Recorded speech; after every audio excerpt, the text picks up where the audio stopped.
Yeroon kun waliin dubbii abbaa murtii fi himataa gidduutti gaggeeffame ta'uusaa isin hubachiisuun barbaada. Abbaa murtii, maaltu si rakkise? Waan himattu qabdaa daddacha dhaabbattee natti himi maaluma rakkattee? Eenyutu si miidhee daarii sitti darbe? Olaantummaa isaatiin mirga keessa darbee oliyyannoon kan kee galmeeffamee jira. Murtoo siifan kennaa yoom banu waajjira. Himataa garbummaatu cimee darannatti ulfaatee kan kaleessaa caalaa mataarra na baatee dhugaa ukkaamsanii soba halluu dibu garee dhugaa kanaas allayyaatti dhiibu. Anis miidhameera caba koo ilaali maaloo murtii kan koo naaf gabaabsuu yaali.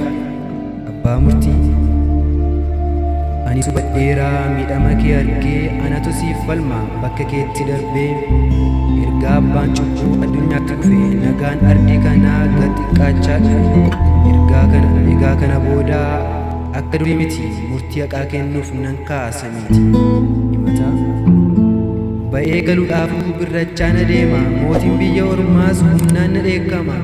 Yooma xumurtaa doorsisee jalloota bilisummaa dhugaa yoom kan keenya goota?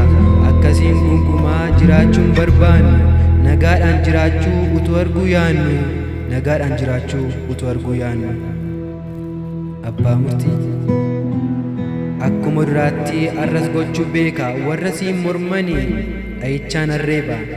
Mana isaanan gubaa qeesaa barbadeessee kana yommuun godhuu ijaa laaltateessee.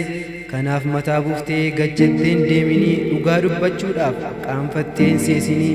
Anatu kanfalaa gatii dadhabbii kee haala lafaa laaltee hin kutin abdii kee. Anatu kaffalaa gatii dadhabbii kee haala lafaa laaltee hin kutin abdii kee.